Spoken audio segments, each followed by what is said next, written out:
Ja, hej. Jeg vil vise, hvordan jeg har lavet en lille strike indicator til nymfefiskeri. Jeg har brugt følgende ting.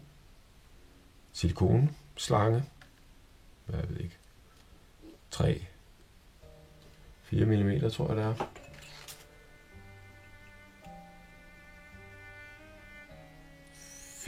Det kunne måske godt være 3.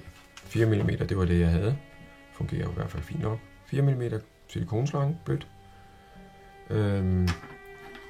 Det klipper jeg ud i nogle bidder på en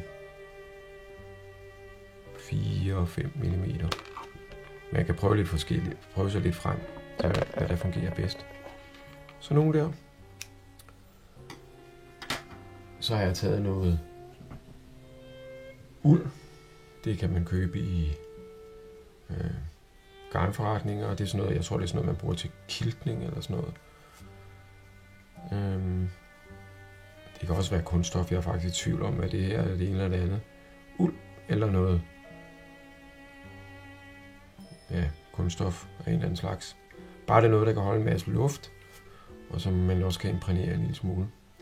Så har jeg det. Det har jeg ordnet i så fiberne er parallelle. Så har jeg pakket det i nogle forskellige farver, som I kan se her, med en lille gummiring om. En lille gummipakning fra en vandhane, tror jeg, som jeg har trukket på. Det viser sig senere i videoen, hvordan jeg gør det. Så har jeg lavet en lille pind her, en lille stykke stift ståltråd, og så er det en dut. UV-lim, jeg ved ikke om I kan se det. UV-lim herude i spidsen, sådan at de her de ikke falder af. Men når jeg skal bruge en, så hiver jeg den ind over sådan der, sætter den på. Bum. Og så skal den så helt sidde fast her.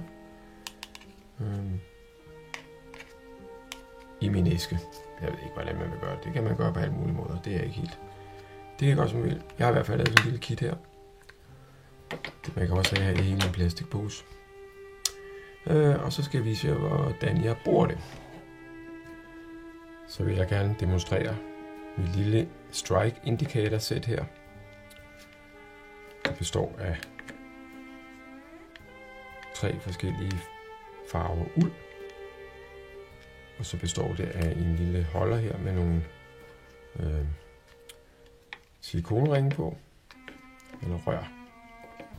Og når man kommer ud på fiskepladsen, og man gerne vil fiske med nymfe og indikator, så tager man sådan en gummiring her af holderen, silikonrør. Så tager man sit forfang, som jeg lige havde her, ned. Så tager man sit forfang, og så laver man en lykke på forfanget.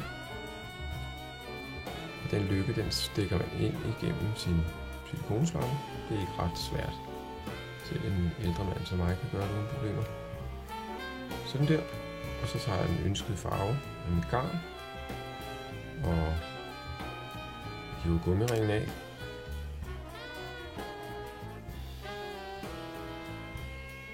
Og tager den ønskede mængde af uld.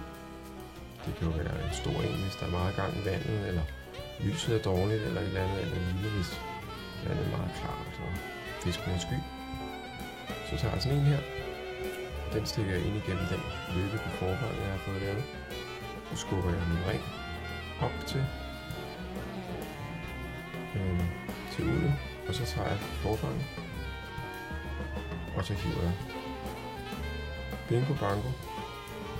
Så har jeg en strike indicator her. Så kan jeg tage min saks, og så lige klippe det overskyldende af.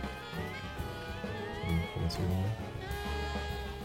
blive lidt mere fast i formen, og nemmere at kaste med. Den vejer ingenting, kaster super godt, og man kan bare skyde den frem og tilbage på forfanget, som man vil. Man kan lave den i alle de forskellige størrelser, man vil. Når jeg så er færdig med at fiske, så er der ikke noget spild, så tager jeg fat i min indikator, så trækker jeg ringen af, sådan der, tager mit uld, styrer bare ud og lægger ned i bunken, den kom fra igen. Tager ringen af, sætter fast på min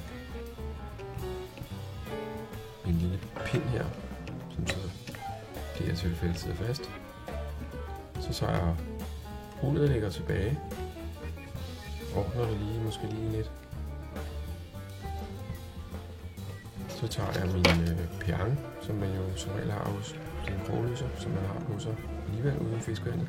Sætter gummiringen på. Så tager jeg fat, helt ud. Så trækker jeg gummiringen på. Sådan der. Og lægger ned i hæsken igen. Og lukker. Sådan her fungerer det. Tak fordi I så.